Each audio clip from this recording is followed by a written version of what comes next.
Okay, good afternoon. Pakita lang po sa inyo itong i-unbox natin ngayon. Additional gamit natin siya sa photography, sa videography. So, kung napapansin niyo po yung mga vlogs ko ngayon, dahan-dahan na tayo nag-i-invest sa mga gamit natin sa videography, sa photography para po sa mga vloggings natin. Ito po mga dahan-dahan natin iniipon ng mga gamit para mas gumanda, lalo yung gagawa natin ng mga information na i-share natin by online. So ito po is a camera backpack gagawa ng Celens. So ang price po nito is nasa 975 including shipping fee na po. Galing po ng Cabuyao, Laguna. So under Lazada country siya.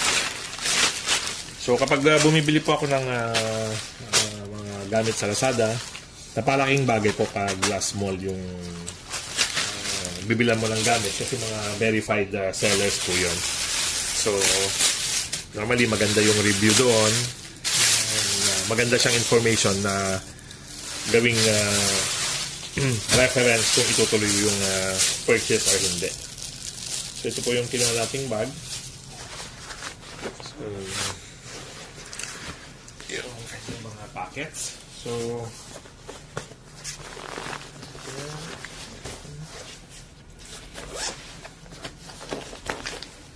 okay, okay. So sa loob po meron siyang yung divider. So tanggalin natin.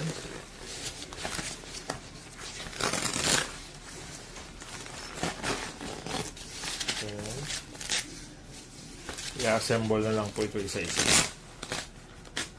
So pag-aralan ko na lang po mamaya kung paano siya assemblein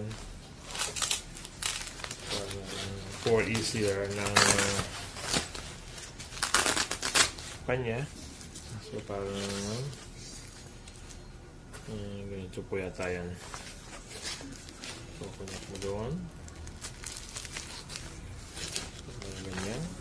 Or let's see pa kung paano siya mamaya. Ito yung mga inside divider niya, kasama na po.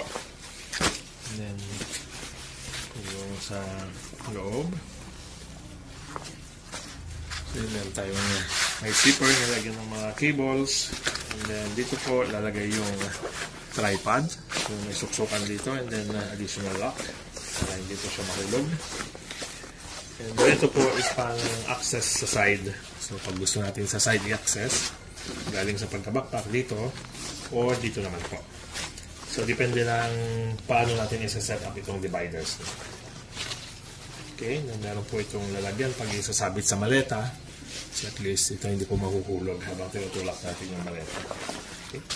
So, quality-wise po, para sa kanyang price point na 900 pesos, is sulit na po. Ang ganda po ng quality ng material na ginamit. So, okay lang po. Pwede mong ganyan. So, kasama po siguro ito doon sa setup nito. Kasi dito yung additional mga locks niya. And then, pag ginanon nyo po, dito na yung sa ibabaw. Yan. So, lumabas na yung box niya roon na i-connect mo later dito sa mga velcro. Okay. So, mamaya pa, pag ma-assemble ko, pakita ko sa inyo. Okay. Pero quality-wise po, napakaganda po niya para sa price niya. Sulit po ito. So, pag kulang ulit yung lalagyan natin, so pwede tayong kumuha pa ulit ng isa para sa additional na mga gamit. Okay, yun lang po kasi ang challenge sa photography and videography pag porsige na kayong improve yung mga gamit. So, medyo dadami po yan.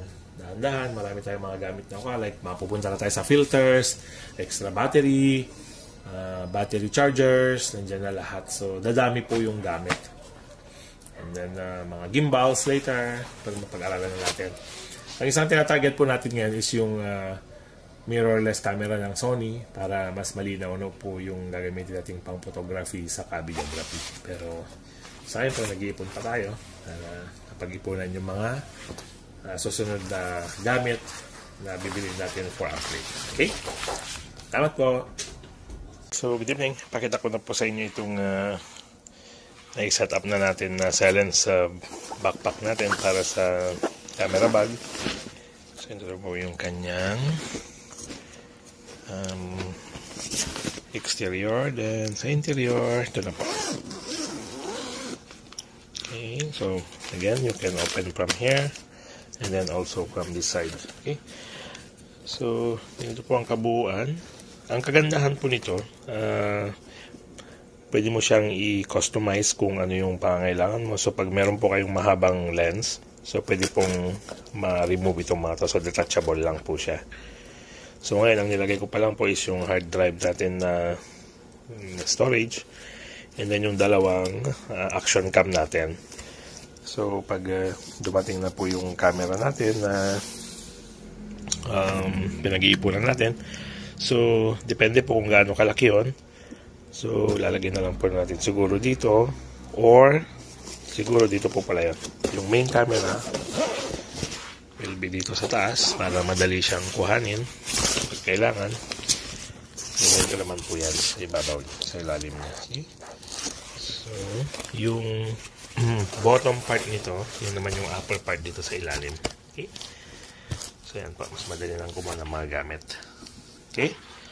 So, for 900 plus, I can say na solid po itong backpack na ito. Okay? Salamat po.